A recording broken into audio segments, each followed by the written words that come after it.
Bonjour à tous. Bonjour à tous, Français qui vous trouvez dans la 11e circonscription. Bonjour à tous de Moscou à Auckland. Ravi de vous retrouver pour, comme je m'y étais engagée, ce Facebook Live. Donc Facebook Live, c'est une diffusion en direct. Donc là, je vous parle depuis Paris. J'espère que vous m'entendez très bien. Apparemment, certains me disent que oui. Donc j'organise cette permanence depuis Paris. C'est un peu comme une permanence virtuelle avec la circonscription que j'ai. Je rappelle à ceux qui peut-être sont nouveaux sur ce live, je fais ça tous les premiers samedis de chaque mois, à un horaire qui vous est communiqué quelques jours avant. L'idée, c'est que vous puissiez m'envoyer des questions, et j'en ai déjà eu, ça tombe bien, et que je puisse y répondre en direct, et que je puisse également répondre aux questions que vous pourriez avoir en direct pendant qu'on échange. Ça dure 1 heure. Il est 8 heures du matin à Paris en ce samedi 5 mai, et nous sommes ensemble pendant 1 heure jusqu'à donc 9 heures du matin, heure de Paris. Alors, bienvenue à tous. Et l'idée pour moi, c'est donc de vous présenter déjà tout ce qui s'est passé sur la circonscription et à l'Assemblée depuis 1 mois. Et puis, écouter vos demandes, vos questions, et voir si je peux vous apporter des réponses. Et sinon, vous préparez des réponses si je ne les ai pas. Vous savez, ceux qui me connaissent le savent, je suis très franche, très directe. Quand je ne sais pas, je ne sais pas. Je n'irai pas inventer une réponse. Et je trouverai la réponse et nous échangerons en dehors par message privé et public si le sujet nous concerne tous. Alors, aujourd'hui, 5 mai, nous sommes à 1 mois du rendu du rapport au Premier ministre. Ce rapport qui m'a été demandé sur, je vous rappelle, 4 piliers, qui étaient la protection sociale, la fiscalité des Français qui sont hors frontières, l'accès aux services publics, les démarches administratives, la simplification des démarches, et enfin, le retour en France. Hier, l'un de mes collaborateurs me demandait combien de pages ferait ce rapport. Le plan fait 17 pages. Je parle bien du plan. Ça sera long, ça sera copieux, ça sera orienté autour de quelques mesures phares, avec beaucoup de petites choses, parce qu'il y a parfois des petits détails qui pourraient faire une grosse différence. Cette mission m'a permis également de voir qu'il y avait quand même des problèmes qui avaient été identifiés, pour lesquels des solutions avaient pu être envisagées, pour lesquelles des solutions sont préparées et seront mises en œuvre dans parfois 6 mois, 1 an et demi. Et il me semble important de communiquer dessus. Je m'en suis d'ailleurs souvent ouverte avec les administrations et je leur ai souvent demandé, mais là vous avez quelque chose de formidable, pourquoi vous ne le dites pas? Ça m'a beaucoup frappé. Finalement, certaines de nos administrations ont un côté très perfectionniste, donc ils ne parlent d'un nouvel outil, d'un nouveau support, d'une nouvelle procédure, que lorsque c'est complètement carré mis dans la boîte. Mais quand c'est à l'idée de projet, en disant « oui, alors il faudrait bien peut-être qu'on fasse ça », on n'en parle pas. Alors je comprends leur prudence, mais enfin nous, quand on est usagé, je pense par exemple à nos retraités, qui se posent la question et trouvent que vraiment leurs histoires de certificats de vie qu'il faut envoyer plusieurs fois par an et qui leur demandent qui leur donnent beaucoup de tracas, savoir qu'il y a des choses qui sont préparées et que le problème va enfin être solutionné en 2019, moi je ne comprends pas que ce ne soit pas dit. Donc voilà, je vous avais un petit avant-goût de ce qui sera dans le rapport, mais tout ça sera détaillé et le rapport a pour mission de nous apporter de l'information à nous usagers, de faire des propositions au gouvernement, et les propositions sont faites en co-construction, c'est-à-dire que je discute avec l'administration. Moi, j'ai bien compris que l'État français a des contraintes d'effectifs, des contraintes d'organisation, des contraintes financières. Je ne suis pas là pour dire, il n'y a qu'un faucon, faites comme ci, faites comme ça, sans du tout tenir compte des réalités. Donc, je le fais en co-construction avec eux. J'ai déjà rencontré les responsables des cabinets ministériels de tutelle et je vais par exemple vous parler d'un sujet qui nous concerne pas forcément nous directement à l'étranger, mais comme on en a beaucoup parlé dans la presse ces derniers jours et qu'on va encore en parler ce week-end, je préfère clore le sujet.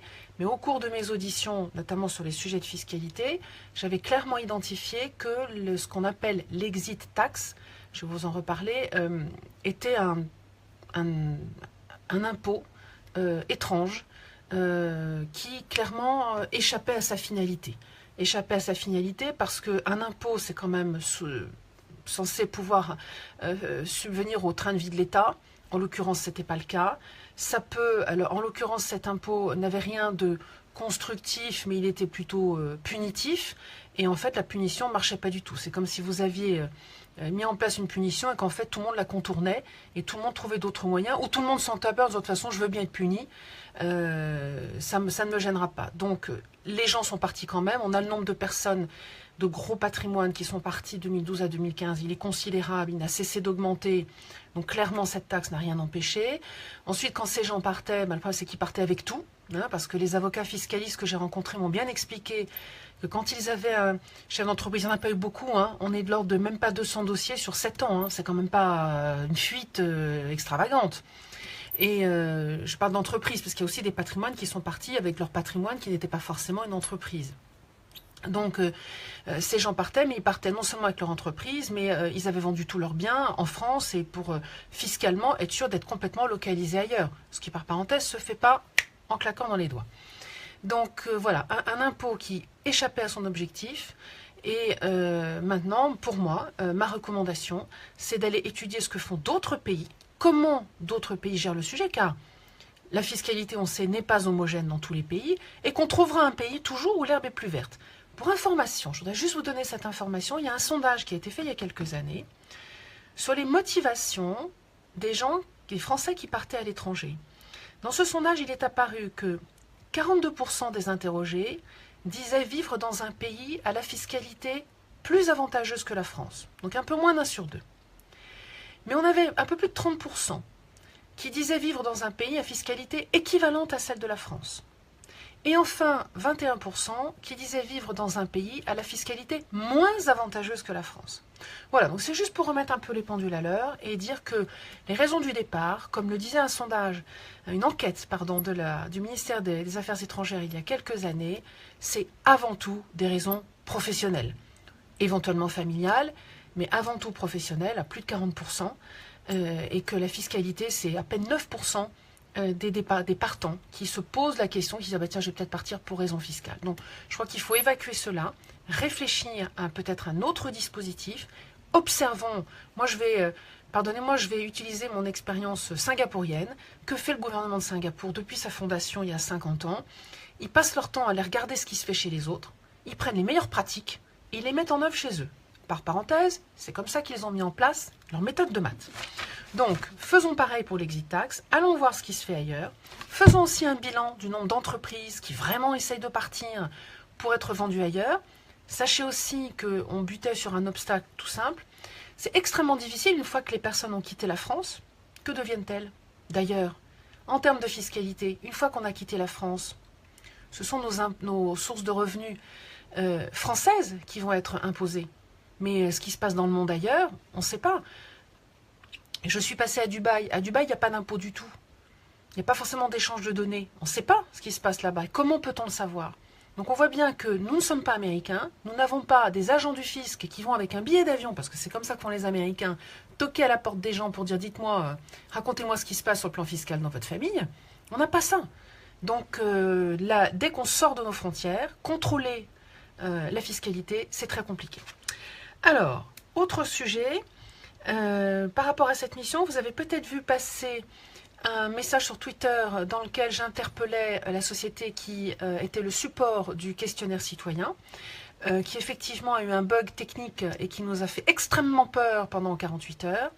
Donc c'est bien d'interpeller sur Twitter, ça permet d'avoir des réponses plus vite et c'est pour ça que je l'ai fait. C'est pas pour vous inquiéter, c'est pour les affoler eux. Et on a récupéré les données. Donc ça, c'est une bonne chose. Les données sont là. Elles sont en cours de traitement. 41 000 réponses. Mathématiquement, pour ceux qui ont fait un peu de stats, j'arrive maintenant avec 41 000 réponses, ce qui fait Alors, 5% du montant total des emails envoyés, mais sur l'ensemble de ces emails, on a une quantité considérable d'emails pas valides. Alors, j'attire votre attention là-dessus. Et quand on interagit avec une administration française, puisque j'ai dû observer, étudier ce sujet, nous sommes tous amenés à donner une adresse Internet. Et régulièrement, il nous est arrivé, il vous est peut-être arrivé à vous, d'avoir votre adresse piratée. Et dans ce cas-là, que faisons-nous? Nous recréons une nouvelle adresse. Mais quand on recrée une nouvelle adresse, encore faut-il penser à en informer tous ceux à qui on avait communiqué notre adresse. Vous voyez le problème? C'est impossible. Alors évidemment, on pense aux amis, on pense aux proches, on pense aux collègues, mais il y a tout un tas d'administrations avec lesquelles on interagit finalement rarement, peut-être 1-2 fois par an, on n'y pense pas. Je pense à l'administration des Français à l'étranger, votre inscription sur le registre, on y pense 1 fois tous les 5 ans quand on renouvelle notre inscription. Et entre-temps, si vous avez changé d'adresse email, eh bien, on n'est pas informé. Ça veut dire que vous ne recevez pas nos courriers. Alors sachez que la liste de 970 000 emails qu'on m'a donnés pour le monde entier, déjà ne représente pas la totalité des Français inscrits à l'étranger, loin de là. Et parmi ces adresses email, on est pas loin, on est à plus de 20% d'adresses qui sont fausses. C'est considérable. Donc, je vous encourage, je ne sais pas comment on peut faire, si vous avez, certains d'entre vous ont une solution, si vous devez changer votre email parce que vous avez été piraté, pensez que parmi les gens à informer, il y a aussi les administrations françaises. Car par exemple, pour la retraite, à partir du moment où vous avez cotisé 1 fois dans votre vie à un système de retraite français, alors, automatiquement, entre l'âge de 35 et 55 ans, vous recevez par email et par voie postale, si vous avez laissé une adresse postale en France, un courrier vous informant de votre bilan retraite. Et à partir de 55 ans, de mémoire, c'est tous les ans. Si votre adresse email, vous ne l'avez jamais corrigée, puis franchement, quand on a 35 ans, qui se préoccupe d'aller donner une bonne adresse email à la caisse de retraite? Je ne suis pas sûre qu'il y en ait beaucoup d'entre nous qui s'en préoccupent. Voilà, un exemple de situation où vous ne serez jamais informé. Et si quelque chose de particulier apparaît sur votre bilan, si une erreur se présente, vous n'êtes pas informé. Donc, un problème clé que j'ai identifié dans ce rapport, mettre à jour son adresse Internet avec le plus grand nombre possible d'administrations. Ça nous sauvera beaucoup, beaucoup, beaucoup. Alors, dans le rapport, donc, je vous l'ai dit, il sera remis entre le 29 mai et le 4 juin au Premier ministre qui m'a demandé de lui accorder 2 petites semaines pour prendre connaissance du rapport, après quoi j'aurai un entretien et on verra ensemble ce qu'il y aura lieu d'appliquer. Donc la publication, le rendu public du rapport, c'est à peu près mi-juin. Ça me permet de vous donner mon planning personnel également, enfin professionnel, de député. Là, je vais m'isoler pendant 1 semaine pour aller rédiger les éléments clés du rapport. Avec toute l'équipe, nous sommes tous en phase de rédaction. Et c'est la partie sur laquelle nous allons nous concentrer la semaine qui vient. Puis les 2 dernières semaines de mai seront consacrées à des ajustements. Il y a quelques dernières auditions pour information. J'ai pas loin de 45 auditions qui représentent une centaine d'heures d'audition.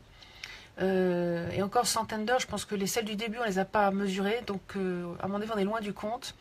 Parce que, par exemple, j'ai une discussion de 2h30, il y a 10 jours, avec les directeurs de cabinet, dans l'un des cabinets de tutelle.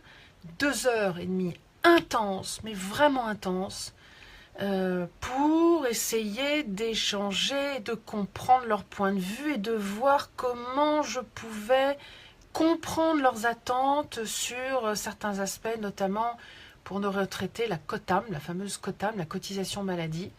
Voilà, donc vous savez, je suis quelqu'un, j'avance prudemment, j'ai pas de dogme, j'ai pas d'idée préconçue, donc moi je vais écouter leur positionnement, leur point de vue, et j'essaye, en les écoutant, si j'ai ma petite idée, de trouver dans leur raisonnement les failles dans lesquelles je pourrais les faire vaciller sur leur base. Voilà, donc ça c'est 2h30. Ces gens-là sont des techniciens de grande valeur. Si j'arrive frontalement en disant attendez votre truc là, moi je suis pas du tout d'accord, il faut faire comme ça, c'est un dialogue de sourds, il ne se passera rien. Donc voilà, donc pour vous dire que les auditions, c'est un travail serré. Alors, mon agenda, donc cette semaine d'écriture, les 2 semaines suivantes, ajustement, négociation, le 29 mai au soir, qui de mémoire est un mardi, je m'envole. Alors, ceux qui sont au Japon vont être contents, je pars au Japon. Alors, je ne pense pas que le Japon soit encore informé, la nouvelle est tombée hier. Alors, je ne peux pas faire plus vite pour vous en informer, j'ai même pas eu le temps d'informer le consulat, je vous demanderai d'avoir la gentillesse de me laisser mon équipe informer le consulat rapidement. Je pars à l'invitation du président de l'Assemblée nationale, François de Rugy, qui part en visite officielle du 29 mai au soir au 4 juin, je crois, au matin. Voilà, donc je serai au Japon, Tokyo et Kyoto, toute dernière semaine de mai. Je reviens ensuite en France et je repartirai ensuite à Shanghai. Shanghai, grande ville où on a une forte communauté française, où je n'étais toujours pas allée depuis l'élection, alors que je suis allée à Pékin, à Canton, à Shenzhen et à Hong Kong. Donc il était temps que j'aille aussi à Shanghai. Donc voilà, j'y serai mi-juin à peu près. Ensuite, un petit peu plus tard, j'ai pu discuter hier, je souhaite avoir, j'espère que ça va marcher, je le saurai la semaine prochaine, je défendrai à l'Assemblée le projet de loi pour la réforme de la CFE, la Caisse des Français à l'étranger. Voilà, il y a un petit peu d'ajustement technique, il faut que je trouve quelqu'un dans une commission, la commission des affaires sociales, avec qui je peux permuter pendant 1 semaine, car je ne peux pas défendre un texte si je ne suis pas commissaire de la commission dans laquelle il a été déposé.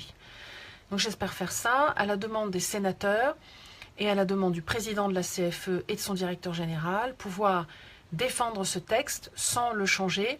S'il y avait des changements utiles et pertinents à faire, nous les proposerions en dehors de cette discussion afin que nous n'entrions pas dans une... Vous savez, si l'Assemblée et le Sénat ne discutent pas les textes strictement de la même manière, alors il y a une navette de l'un à l'autre. Ce texte a déjà été voté au Sénat, à l'unanimité des partis politiques, et il arrive maintenant à l'Assemblée.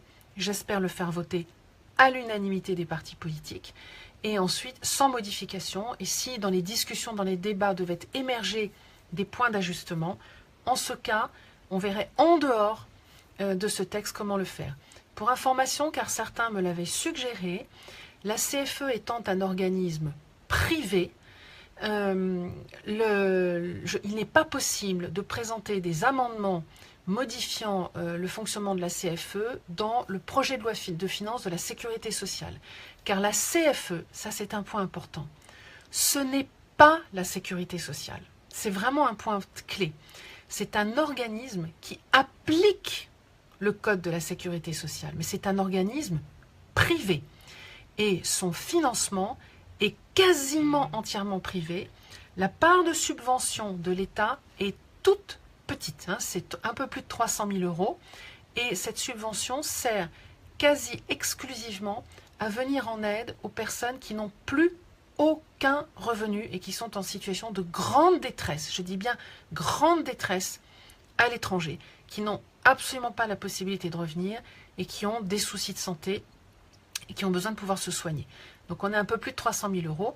Le reste, c'est un financement entièrement privé. Donc la CFE, ce n'est pas la sécurité sociale. Voilà, donc j'essaierai de défendre ce texte.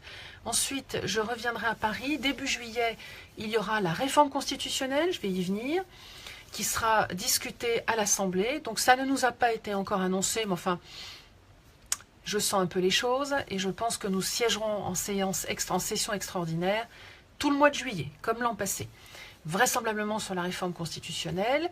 Et donc je tiens à être présente à ce moment-là. Je fais partie du groupe d'études à l'Assemblée sur cette réforme constitutionnelle. Encore une fois, je vais venir dans quelques instants. Après quoi, j'irai... Alors, un gros dilemme se présente à moi, mais il y a des moments, il faut faire des choix dans la vie, il faut trancher. Simultanément, au moment du 14 juillet, se présentait le fait que le Premier ministre singapourien, Singapour avec lequel j'ai quand même un attachement naturel que vous comprendrez, sera en visite officielle à Paris, invité au défilé du 14 juillet. Et en même temps, j'avais fait une promesse, et quand je fais une promesse, j'aime bien la tenir, d'être présente au Cambodge.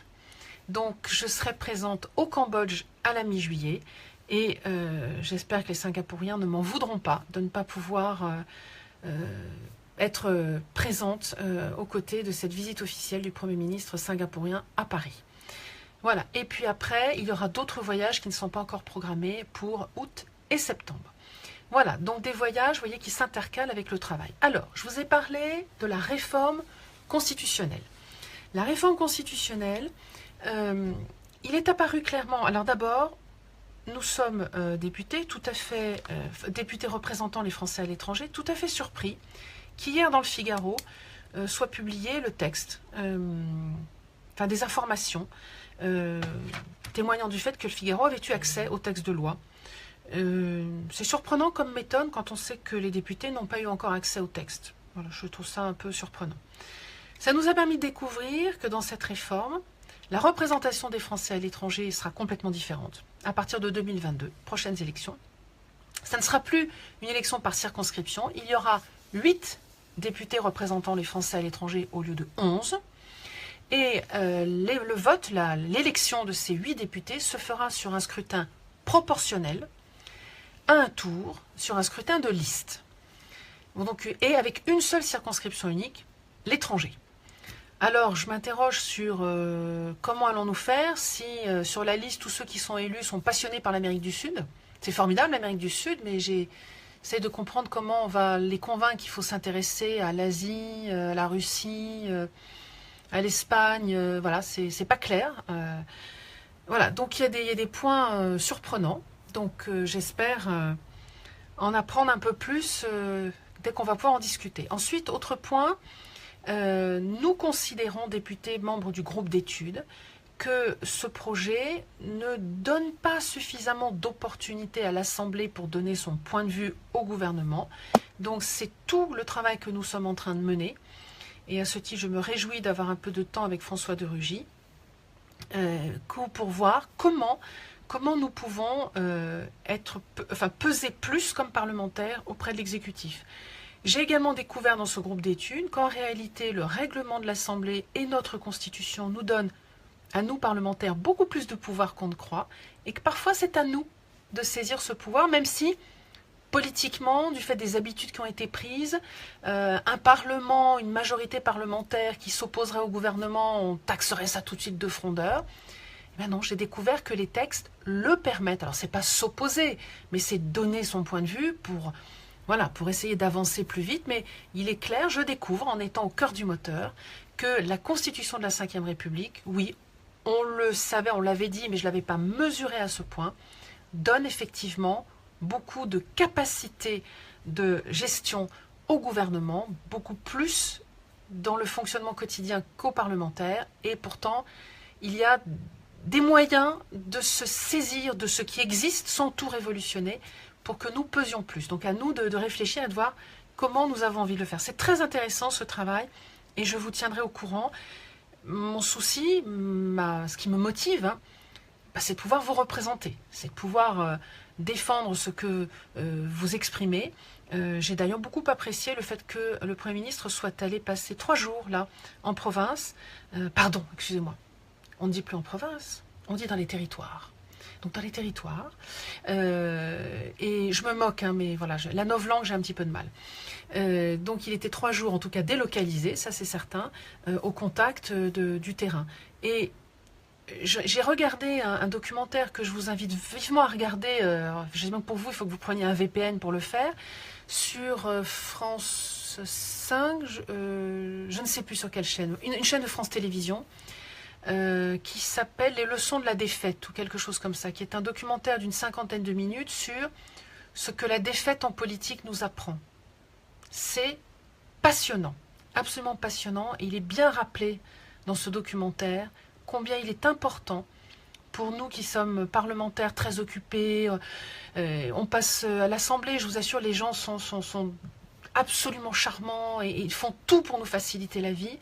Mais on peut être complètement hors sol, déconnecté de la réalité. C'est pour ça que je fais ces lives avec vous et que j'ai besoin que vous me parliez de la vraie vie dans vos pays, de ce qui s'y passe. Alors, j'ai déjà une question là qui m'a été envoyée sur les échanges avec nos administrations. Il s'agit en l'occurrence d'une question qui m'a été posée sur les échanges avec les caisses primaires d'assurance maladie, la sécurité sociale en France, dans le cadre notamment d'un retour en France. Et la sécurité sociale demande tout un tas d'originaux pour prouver la filiation. Il faut que les originaux. Et elle dit non, non, non, vous n'envoyez rien en recommandé, vous n'envoyez que en courrier simple. Je suis très étonnée de ça. Très étonnée de ce comportement. Et dans ce cas-là, il faut réussir à identifier, et moi ça serait ma recommandation, puisque la caisse primaire, vous savez que l'assurance maladie donne cette consigne, vous savez que en droit français, quand on écrit à une administration, si j'écris à la CPAM du Rhône, automatiquement c'est considéré comme ayant informé toutes les CPAM de France, et une CPAM, on va prendre de l'autre bout de la France, d'Alsace ou de Bretagne, ne peut pas argumenter en disant « Ah, moi je ne l'ai jamais reçu ». À partir du moment où le document a été envoyé à une caisse primaire d'assurance maladie quelque part, c'est censé être destiné à l'ensemble de l'administration, à elle de se débrouiller pour acheminer le courrier. Donc dans ce cas, comme on envoie des originaux, qu'on n'a aucune envie de les perdre et qu'il faut que la CPM comprenne que l'erreur peut aussi venir du système de distribution de courrier et qu'une fois que c'est perdu, on n'a plus de solution de recours, alors moi, ma recommandation, ce serait d'utiliser le recommandé avec accusé de réception, mais en l'adressant, moi j'irais très haut, probablement au directeur de la Caisse nationale d'assurance maladie. En joignant un courrier, on m'a recommandé de ne pas faire le recommandé, mais je ne veux pas car ce sont des originaux qui pourraient être perdus par la poste. Donc je préfère prendre mes précautions, je vous l'adresse à vous et vous demande de bien vouloir le transmettre à qui de droit. C'est ma recommandation et l'administration ne pourra pas, et vous mettez bien un nom, vous cherchez, vous googlez monsieur machin, madame truc, directeur d'assurance maladie, éventuellement le directeur de la caisse primaire d'assurance maladie à qui vous cherchez à envoyer ces documents, vous cherchez le nom d'une personne. C'est sûr que le recommandé, il faut qu'il y ait le nom de quelqu'un. Ça ne peut pas être juste CPAM machin. Il faut le nom de quelqu'un, c'est nominatif. Donc vous mettez le nom de quelqu'un et comme ça, ils ne pourront pas dire qu'ils ne l'ont pas reçu. Il y a une obligation de livraison du courrier de la part de la Poste pour un recommandé accusé de réception. Maintenant, c'est leur problème. Ah, ça y est, vous êtes revenu. Bon, je suis désolée, un petit problème de connexion. Voilà, donc c'était ma réponse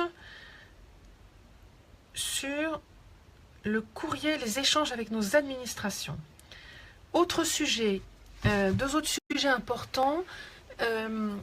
Je voulais annoncer, et je ferai un post sur le sujet sur Facebook la semaine prochaine, il y a un certain nombre de nos ressortissants qui se trouvent dans des situations compliquées suite à une rupture familiale et qui ont leurs enfants qui leur sont enlevés par l'ex-conjoint et avec une grande difficulté d'accès à ces enfants. C'est notamment le cas pour pas mal de familles au Japon. Et ça ne concerne hélas pas seulement des Français, mais également d'autres nationalités. Et je voulais annoncer la création d'une association, loi 1901, l'association en France, qui regroupe les parents qui sont dans cette situation au Japon. Je pense que d'autres parents d'autres pays pourront rejoindre cette association. Et c'est une initiative formidable qui permettra à tous ces parents qui sont souvent isolés, qui ne savent pas quoi faire et comment prendre les choses et dans quel ordre prendre. Ça sera un support d'entraide, d'échange, de partage d'informations, parce qu'à plusieurs, on est plus solide face à des situations qui sont infiniment douloureuses. Ceci me permet de faire le lien avec un autre sujet dont j'ai pris connaissance, ça fait longtemps que je connais ce sujet en étant à l'étranger depuis longtemps, qui est le sujet des parents qui se retrouvent seuls à l'étranger à la suite d'une rupture familiale. C'est un sujet qui m'a particulièrement émue. Et j'ai constaté, à chaque fois que j'avais connaissance d'une situation de ce type, j'ai observé combien le parent qui se retrouve seul, alors avec ou sans ses enfants, il y a les deux possibilités, est plus que seul. Il est très replié sur lui-même. Il y a une forme j'ai ressenti parfois une forme de honte, comme si cette rupture familiale était jugé comme impossible d'en parler. Oui, c'est vrai que le départ à l'étranger est vu par beaucoup comme c'est formidable, tout va aller bien, comme un peu un conte de fées. Non, la vie a beaucoup de ressorts qu'on n'a pas forcément prévus. Et cette détresse, cette solitude, cet isolement cette difficulté d'accès à des conseils de qualité, à de l'entraide, m'a beaucoup interpellée. Alors, ça fait un moment que ça traîne dans ma tête en me disant qu'est-ce que je pourrais faire pour venir en aide à ces personnes. J'ai contacté des personnes concernées par le sujet et j'ai contacté Madame Macron qui m'a renvoyé vers Madame Schiappa, la secrétaire d'État à l'égalité femmes-hommes. Je rencontrerai son cabinet fin juin. D'ici fin juin, je fais appel à vous. Si vous avez observé des situations de ce type, si vous avez été au centre d'une situation de ce type, votre expérience, vos idées, vos suggestions me seront très précieuses. Ma question c'est, qu'est-ce qu'on peut faire? Comment pouvons-nous aider efficacement les personnes dans cette situation-là, qui ont parfois besoin de rester extrêmement discrètes sur leur situation pour tout un tas de raisons, et notamment parce que les communautés où nous sommes, dans la 11e, sont plutôt des petites communautés, hein. C'est pas Bruxelles, c'est pas Genève, c'est pas Londres. Donc, ce sont souvent des petits villages gaulois où tout se sait et on n'a pas forcément envie que les choses se sachent. Donc, qu'est-ce qu'on peut faire? Qu'est-ce qu'on peut faire? Je fais appel à vous. Vous m'envoyez un mail sur l'email de l'Assemblée nationale. Voilà, je voudrais construire un projet et arriver avec un projet qui tient la route fin juin au cabinet de Madame Schiappa. Voilà, donc toutes les idées sont les bienvenues. Soutien aux parents isolés en période de rupture familiale. C'est vraiment un sujet qui me tient à cœur. Si je peux trouver des solutions, j'en serais bien contente parce qu'il y a vraiment trop de douleur. Alors, je prends connaissance des autres questions qui me sont soumises. On me parle de Nouvelle-Zélande. Alors, la reconnaissance des diplômes entre la Nouvelle-Zélande et la France. Oui, je me rappelle très bien, absolument, de cette question. Donc, la difficulté de reconnaissance des diplômes. Alors, d'une façon générale, la reconnaissance des diplômes est vraiment entre deux pays, est vraiment un dossier qui se traite au plus haut niveau de l'État entre ministres. Le député peut pointer du doigt le problème, le rappeler au ministre en disant « Dites, à l'occasion de votre voyage ou de vos échanges, pourriez-vous aborder ce sujet de la reconnaissance des diplômes ?» Exemple, c'est un diplôme auquel on ne pense pas souvent, mais c'est un diplôme, le permis de conduire. Le permis de conduire, c'est un diplôme, ce n'est pas une pièce d'identité. C'est un diplôme comme un diplôme de kiné, d'avocat ou d'enseignant. Et donc, la reconnaissance des permis de conduire passe par une procédure de reconnaissance de diplôme. Donc, ça se passe au plus haut niveau de l'État. Effectivement, c'est à nous, députés, éventuellement parlementaires, hein, sénateurs, la même chose, d'aller pointer du doigt auprès des ministres concernés le sujet. Donc, on verra. Je vais relancer le sujet. Le président Macron l'avait dit, il avait insisté notamment lors de son discours à l'Académie française sur l'importance d'avoir ces équivalences, de permettre ces échanges d'enseignants. Donc, comptez sur moi. Je continuerai à faire mon entreprise de lobbying pour aller vers une meilleure reconnaissance. Alors, Bernard a demandé si le rapport sera public. Bien entendu, il sera public. Ce que je disais au tout début, il sera public, rendu public probablement mi-juin. Alors, Gilbert qui demande si je serai en visite à Shanghai en même temps que le Premier ministre. Non, Gilbert, non, le 16 juin, je serai à Paris. Parce que la semaine, j'espère, la semaine du 12 juin, du 12 au 16 juin, j'espère que c'est dans cette semaine qu'on va me trouver une demi-journée pour défendre la PPL CFE. Donc, je resterai environ 3 jours, ou à peu près 3 bonnes journées à Shanghai. Alors,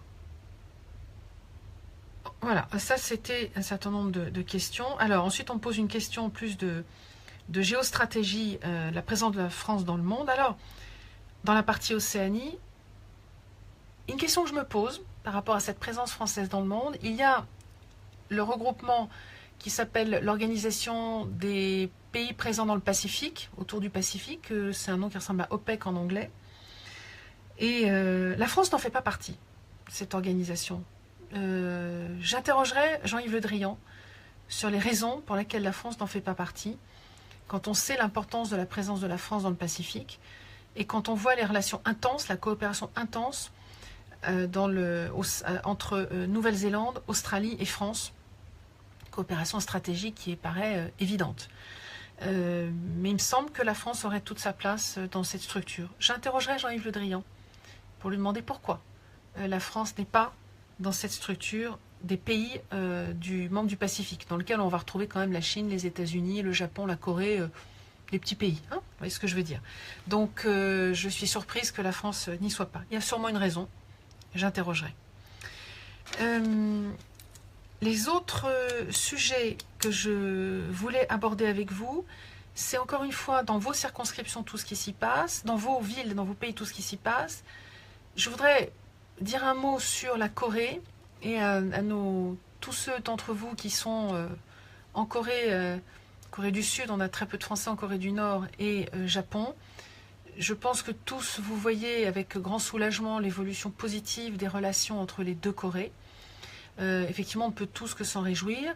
Jean-Yves Le Drian l'a dit, et évidemment, il faut rester prudent, il faut rester observateur, mais enfin, ne voyons pas le mal partout, essayons de voir le verre à moitié plein, c'est tout de même une avancée positive, qui l'aurait dit il y a encore une petite année.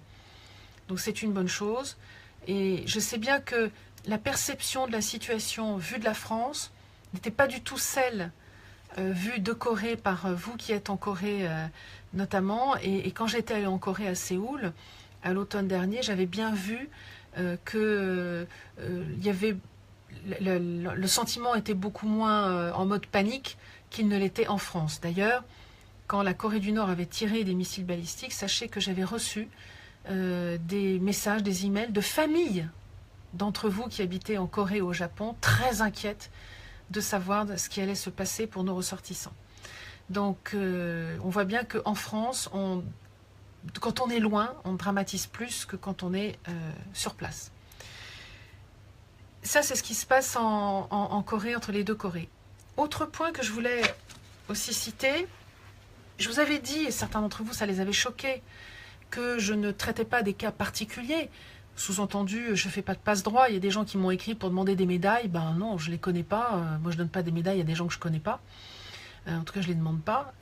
Mais en revanche, quand je vois plusieurs sujets, parce que les gens peuvent m'écrire, je dirais, avec leur émotion personnelle sur un sujet qui les concerne eux personnellement, qu'on peut voir, qu'on peut lire au premier abord comme un cas personnel. Mais derrière ce cas, il faut savoir lire entre les lignes et voir quelle est la partie personnelle de l'affaire, de la partie globale d'une procédure ou d'une situation qui concerne plus de monde. Et j'avais donc identifié comme ça que plusieurs fois j'avais été interpellée pardon, sur la situation des retraités qui sont à l'étranger mais qui touchent une pension de source française. C'est un organisme français qui leur paye leur retraite en France. Eh bien, pardon, l'air est sec à Paris. Eh bien, certains d'entre eux se voyaient sur leur pension de retraite faite une déduction pour CSG. Or, normalement, quand on est à l'étranger, il ne devrait pas y avoir droit. Et je leur ai donné les indications, la procédure à suivre pour pouvoir contester ces prélèvements et pour pouvoir réclamer le remboursement des sommes indues. Eh bien, j'ai reçu plusieurs messages et je voudrais les en remercier de gens qui ont suivi la procédure que je leur avais indiquée. Ça a fonctionné et j'ai plusieurs retraités qui m'ont écrit, ça m'a profondément ému, pour me dire qu'ils avaient été remboursés des sommes qui leur avaient été indûment prélevées. Ça fait vraiment plaisir de voir que là, je sais que quelque part, il y a des gens qui... Ça a changé, oui, ça a changé en tout cas leur journée au minimum et sans doute plusieurs semaines, voire plusieurs mois. Donc, contente, désolée en revanche, très attristée de voir que certaines administrations ne font pas leur boulot. Ça, c'est inquiétant. Mais bon, contente, le plus important, c'est que ça soit solutionné pour ceux qui sont concernés par le sujet. Donc... Je trouve ça émouvant et voilà. Donc je voulais vous donner un exemple de situation. Certes, les gens m'écrivent pour leur cas personnel, mais sachez que je lis entre les lignes, et quand ce cas personnel est à l'évidence une situation qui concerne de nombreuses personnes, bien évidemment, je plonge dans le dossier et je vois comment je peux aider si il est de mon ressort de pouvoir aider. C'est extrêmement important pour moi. Alors j'adore vos questions qui m'arrivent au fur et à mesure. Oui, il y en a certains d'entre vous que je commence à bien connaître et je vous en remercie, je vous remercie de votre fidélité, c'est très sympa et ça donne envie un jour de pouvoir vous rencontrer directement. J'espère que j'aurai l'occasion parce que on échange beaucoup par email ou par Facebook ou par d'autres par Twitter et parfois nos relations ont pu démarrer sur un mode un peu difficile, on ne se comprenait pas et maintenant même si on a des points de vue différents, on échange. Et parfois avec beaucoup d'humour, hein, c'est le cas de Jean-Louis là qui m'envoie un petit message. Merci à tous en tout cas pour ces échanges et qui en tout cas moi de mon côté m'enrichissent beaucoup, me font grandir et je trouve ça très, très agréable. Donc au plaisir j'espère de vous rencontrer le plus vite possible.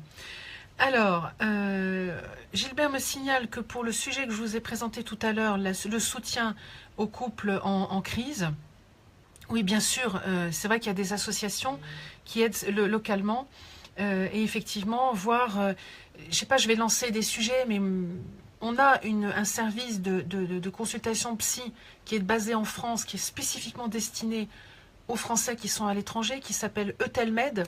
C'est un service qui a été mis en place par l'Université de médecine Paris 6 et qui s'est, vu son succès, est devenu une société privée qui s'appelle Eutelmed, qui donne donc des consultations, des téléconsultations en psycho pour les gens qui en auraient besoin. Et ça marche vraiment très très bien. Sur le même modèle, il y a plein de services. D'ailleurs, j'en parlerai dans la mission de ces services parce que ça peut concerner plein d'entre nous et pas seulement les couples en crise. Mais voilà, ce qui m'a frappé, Gilbert, dans ces situations, c'est la grande solitude des gens. Peut-être nos maladresses à nous les uns les autres, parfois on voit, mais on ne sait pas trop quoi faire, comment intervenir, on sait qu'il faut rester discret. C'est vraiment des situations complexes et pour lesquelles il faut très vite des conseils juridiques fins, avec une bonne connaissance juridique du pays, d'où l'importance, je suis d'accord effectivement Gilbert, des associations sur place. Ça serait vraiment bien. Alors, Gilbert, vous signalez quelques associations. Il me semble que ça serait très intéressant de pouvoir déjà répertorier le nombre de situations de ce type auxquelles vous êtes confrontés. Parce qu'avoir une idée du volume, la première chose que va me demander la secrétaire d'État quand je la verrai fin juin, c'est « Mais votre histoire, là, ça concerne combien de personnes ?» Donc, c'est pas facile de le savoir.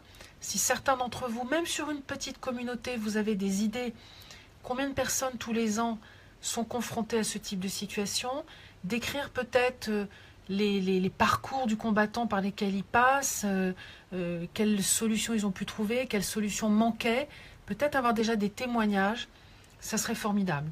Ça m'aiderait énormément. Et encore une fois, j'ai envie d'arriver, vous savez, quand on va voir un ministre, ils ont peu de temps.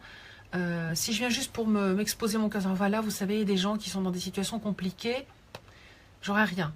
Moi, ce que je veux, c'est arriver avec, voilà, la situation, c'est ça. Il me semble qu'on pourrait faire ça. Qu'est-ce que vous, État, vous pourriez faire? Comment pourriez-vous m'aider? Donc ça m'intéresserait beaucoup. Édouard qui me demande si on a réussi à obtenir les données. Oui, Édouard, hein, c'est ce que je disais au tout début. C'est à ça que ça sert Twitter. Hein, c'est à ça que ça sert d'interpeller directement les gens. Quand le bug s'est constitué, c'était « Ah ben on peut rien faire ». Et puis on interpelle et c'est rigolo, mais après ça va beaucoup plus vite. Je l'ai fait à dessein. Pardon de vous avoir un peu tous affolés, mais je savais très bien ce que je faisais en le faisant. Les données ont été récupérées. Elles sont en cours d'exploitation. Je tiens à remercier notamment Adrien de mon équipe qui fait un énorme boulot maintenant. 41 000 réponses quand même, c'est pas rien. Et il fait un énorme boulot de calcul statistique. Et ensuite, il y aura un autre travail qui sera fait par un groupe de personnes, pas Adrien tout seul, pour aller faire les croisements de données. Hein, par exemple, voilà, savoir dans quelle tranche d'âge on a tel type de situation. Dans quel pays on a tel type, voilà. Donc, j'ai besoin de savoir ça. Alors, on m'interpelle sur la situation en Ukraine. Ok. Ok, d'accord. Alors, je vous avais dit, je crois, que j'avais reçu une délégation de parlementaires ukrainiens il y a déjà bien pas loin de 6 mois, qui venaient pour présenter un plan Marshall pour l'Ukraine. Et en gros, le plan Marshall consistait en résumé, c'était ça. L'Ukraine venait chercher 5 milliards d'euros. 5 milliards d'euros, c'est pas rien. Et demandait, en gros, aux pays européens, il faisait la tournée des pays européens, demandait aux pays européens de mettre ces 5 milliards sur leurs infrastructures, l'électricité, l'eau, les routes, les hôpitaux, les écoles, etc. Et puis quand on discutait un peu avec eux, on s'apercevait que toutes les activités un peu plus rentables, entre guillemets, non forcément de services publics directement, pas de façon si essentielle que ne sont l'eau ou l'électricité, je pense notamment au transport public, au métro, etc., c'était confié à des sociétés chinoises et japonaises. Donc l'Europe est prospère, oui, mais enfin l'Europe n'est pas un puissant fond. Et donc le message de la France à ce moment-là était de leur dire, écoutez, revoyez votre copie et surtout, essayez de résoudre votre problème de corruption. Parce que nous, mettre de l'argent dans un pays corrompu, ça ne va pas le faire. Donc voilà, c'est en résumé un petit peu la teneur des échanges qu'on avait eu il y a à peu près 6 mois. Mais merci de m'interpeller sur le sujet. J'interrogerai spécifiquement Jean-Yves Le Drian sur le sujet. Je vais mettre ça tout de suite. L'Ukraine. Voilà, je prends note en même temps. Je sais qu'il y a des élections qui vont venir l'année prochaine en Ukraine. Et forcément, la situation est sensible. On voit bien qu'il y a... Je suis de la situation politique en Ukraine. Je poserai la question aussi dans mon équipe. J'ai un contractuel du ministère des Affaires étrangères qui est mis à ma disposition par le ministère pendant la durée de la mission, pour m'aider spécifiquement sur la mission, qui fait un remarquable travail et que je tiens à saluer, Elias Fenira. Et Elias, en fait, était en poste en Ukraine, à Kiev, pendant longtemps. Il a été également observateur là-bas. Et je lui poserai la question de savoir quel est son sentiment par rapport à l'évolution de la situation en Ukraine. Et je vous tiendrai au courant. Je verrai sous quelle forme je peux vous tenir au courant, si je mets un post sur Facebook ou si on échange en privé. N'hésitez pas à me ressolliciter par l'intermédiaire d'un mail à l'Assemblée nationale pour que j'ai vos coordonnées en direct et qu'on puisse échanger directement sur le sujet. Alors, ensuite, les autres sujets dans la circonscription. J'ai été conviée à un colloque organisé par les députés d'un autre groupe sur les Rohingyas fin juin. J'ai renvoyé, mais qui me demandait, cette invitation me demandait si j'étais prête à y participer, donc pourquoi pas, surtout qu'il va y avoir urgence, les Rohingyas, frontière Birmanie, Bangladesh, donc tous les deux pays de la circonscription, et là on va arriver en période des moussons, donc je suis personnellement très inquiète sur le devenir des camps de réfugiés côté Bangladesh, avec l'arrivée de cette période de mousson. J'ai renvoyé un certain nombre de questions parce que je voudrais bien savoir comment ce colloque va être organisé, quels en sont les objectifs, qui sera invité et comment on a envie d'utiliser, à quoi ça va servir. Moi, je veux bien qu'on se réunisse, qu'on réfléchisse, qu'on pense, mais si ça n'apporte rien aux gens concernés, voilà, j'ai besoin de comprendre ce que ça va apporter, notamment aux Rohingyas. Donc j'attends les réponses, je vous tiendrai au courant pour voir comment, là encore, comment nous pouvons peser. Dans les semaines qui ont précédé, qui viennent de s'écouler, j'ai également rencontré notre ambassadrice de France au Laos. Et une discussion très intéressante pour bien comprendre les enjeux de la présence française au Laos. Quand on regarde sur une carte, le Laos, c'est pas un petit pays, c'est un assez grand pays, géographiquement, petit économiquement, mais avec un devenir, avec des pistes possibles. Et l'ambassadrice a fait appel à ce qu'on appelle maintenant la coopération décentralisée, c'est-à-dire elle nous a demandé, à nous parlementaires, c'était le groupe d'amitié qui faisait ça, de pouvoir interpeller les régions de France pour qu'elles puissent venir sur des projets spécifiques, coopérer avec le Laos. Peut-être que dans vos pays, vous avez des situations de ce type, n'hésitez pas à les partager. L'expérience des autres est toujours enrichissante plutôt que de réécrire à chaque fois une nouvelle page. Ça, c'était pour le Laos. J'ai également rencontré notre ambassadeur de France au Japon, Monsieur Pic, et avec qui nous avons échangé. Il m'a expliqué quelle était la situation au Japon actuellement, et ça me permet de vous parler d'un sujet particulier, qui sont les effectifs dans nos consulats. J'ai également été interpellée sur le sujet en Nouvelle-Zélande. Nouvelle-Zélande, grand pays géographiquement, des communautés françaises qui sont réparties sur différentes villes, et comme c'est le cas dans d'autres pays, je pense au Brésil, je pense à l'Australie, la capitale administrative où se trouve notre poste diplomatique n'est pas forcément la ville où il y a le plus de la plus grande communauté française. Donc, que faisons-nous dans ce cas-là? Quelles structures pouvons-nous mettre en place pour venir au service de nos ressortissants? En Nouvelle-Zélande, il s'agit de la ville d'Auckland où il y a une grosse communauté et pas de structure consulaire, avec une communauté jeune, dynamique, un truc tout bête, des passeports à refaire pour des enfants, c'est 2 billets d'avion, le papa ou la maman et l'enfant, pour aller faire le passeport au poste consulaire qui n'est pas sur place, qui est distant de plusieurs centaines de kilomètres, voire plus. Même chose au Japon, à Kyoto, on avait un consulat et qui va rétrécir, dans lequel il n'y aura plus qu'un poste consulaire de présence, un tout petit poste avec juste un consul, une ou deux personnes localement, mais il n'y aura plus, le rôle de ce consul sera uniquement d'assurer les relations locales avec les autorités locales japonaises, d'assurer le rayonnement de la France, la présence de la France, et on en a absolument besoin, mais il n'y aura plus de service aux Français. Alors, évidemment, on est tous émus de ça, parce qu'on se dit, bah oui, mais s'il n'y a plus de service aux Français, à chaque fois, ça nous oblige à nous déplacer. Je le sais bien, et je découvre que toutes ces décisions de suppression de postes sont prises sans qu'on soit averti, sans qu'on nous demande notre avis. Je ne suis pas sûre que juridiquement notre avis soit demandé dans la chaîne.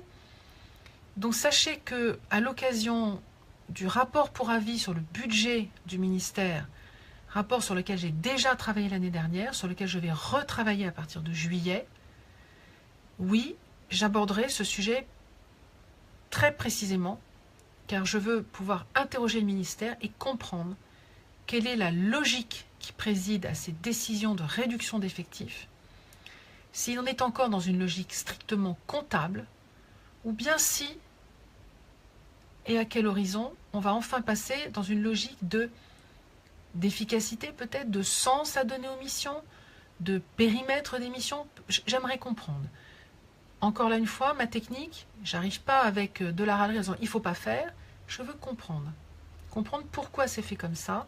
Et si c'est strictement comptable, je trouve que c'est infiniment regrettable et que prendre des décisions comptables sans tenir compte de l'humain, on va à la catastrophe. Ça n'est pas une solution, ça n'est pas une façon de faire. On ne fait que des gens et des situations de gens qui ne sont pas contents en procédant de la sorte. Donc il faut absolument, je veux comprendre et je le saurai donc en juillet. J'ai oublié de vous dire dans le programme que j'ai qu'à partir de juin, quand j'aurai rendu ma copie, je continue l'autre mission sur laquelle je suis rapporteur, qui est la mission sur l'évaluation des agences d'évaluation des produits phytosanitaires. C'est l'histoire du glyphosate, Monsanto, le Roundup. L'OPEX a été saisi, l'OPEX, l'Office parlementaire d'évaluation des choix scientifiques et technologiques, a été saisi d'une demande d'investigation sur quelles sont les méthodes de ces agences et il y a-t-il sur les méthodes d'évaluation qu'elles utilisent pour donner un accord ou non à un produit phytosanitaire, pour contrôler la mise sur le marché puis la vie des produits phytosanitaires. Est-ce qu'il y a des choses à redire, à critiquer dans leur méthode d'évaluation des produits? Cette mission se terminera en octobre. Donc ça consiste en beaucoup d'auditions. Nous sommes 4 parlementaires, 2 députés, 2 sénateurs. Autre mission que j'ai moi demandée à mon initiative, qui concerne nos amis, nos ressortissants qui sont en Malaisie et en Indonésie. Je vais travailler sur un sujet, sur un angle pour l'OPEX, strictement scientifique, pas du tout politique. Je vais mener un certain nombre d'auditions sur la culture des oléagineux. En gros, ça va être tournesol, colza, huile de palme, palmier à huile, pour comprendre, faire une stricte comparaison uniquement scientifique sur ces cultures d'oléagineux, sur leur impact environnemental et sur leur utilisation, sur la chaîne d'utilisation derrière. L'idée, c'est d'avoir des données objectives, scientifiques, que dit la science aujourd'hui sur quel est l'impact environnemental, quel est l'impact sur la santé du produit fini, quels sont les usages du produit fini, quels sont les rendements des cultures, etc. Quel est l'effet sur la biomasse. Toutes ces données, sans aucun jugement, sans aucun a priori, c'est ce qu'on appelle une note courte, ça sera un petit compte-rendu de 4 pages, plus bibliographie, que je rendrai probablement mi ou fin juillet. Et ça, c'est important car la France et l'Europe également auront des décisions importantes à prendre par rapport à l'huile de palme. Et on ne peut pas prendre de décision sans avoir une connaissance éclairée de la réalité scientifique de ces produits. Gilbert qui me pose aussi des questions sur la représentation des Français, les conseillers consulaires. Alors là, aucune nouvelle, Gilbert. C'est très significatif des relations que l'exécutif a avec les parlementaires. Et oui, je m'en occuperai. J'ai demandé à mes collègues que nous puissions rencontrer Jean-Baptiste Lemoyne pour qu'il nous tienne au courant. Alors, les accords de santé entre la France et l'Australie. Alors, ce que j'ai... Effectivement, il n'y a pas d'accord. J'ai rencontré les personnes qui sont du côté des négociations. Je n'ai pas en tête, juste à l'instant que je vous parle, ce qu'ils m'ont dit. Ils m'ont fait part des difficultés de négociation entre la France et l'Australie. Et je n'ai plus en tête les raisons précises des difficultés. Mais clairement, je me rappelle très bien, ils m'ont dit « Oh là là, oui, avec l'Australie, c'est très compliqué. » Et je les vois même me dire « On est pessimiste, on n'est pas sûr qu'on n'arrive jamais un jour à un accord. » Mais les raisons précises, je ne les ai pas. Je note et je vais les rechercher.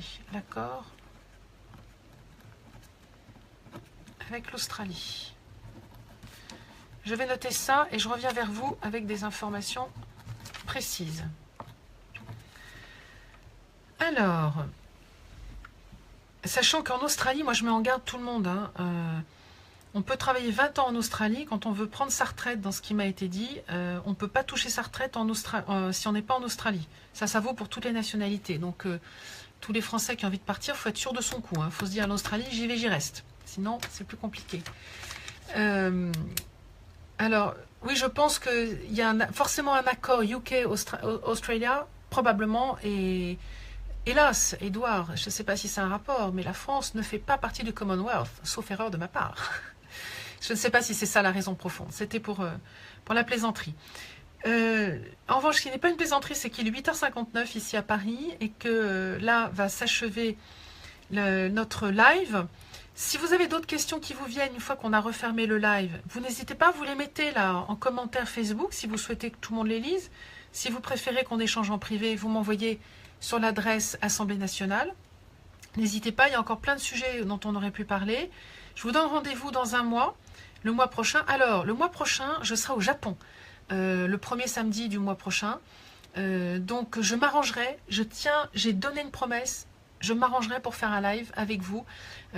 C'est un voyage avec le président de l'Assemblée nationale. On aura forcément, je vais trouver un moyen d'échanger avec vous, puis au moins il y aura moins de difficultés de fuseau horaire. Donc je vous tiendrai au courant, vous serez informé quelques jours avant, pour qu'on puisse échanger comme on le fait tous les mois. D'ici là, n'hésitez pas, mon mail à l'Assemblée nationale, je le rappelle, anne.genetet@assemblée-nationale.fr, ou en commentaire sous ce live si vous avez d'autres questions qui vous viennent à l'esprit. Et j'ai bien noté les questions pour lesquelles il y avait des réponses complémentaires qui étaient demandées, et je les rechercherai et je vous les communiquerai. Bonne semaine à tous, bon mois à tous, et je vous dis au mois prochain. Au revoir.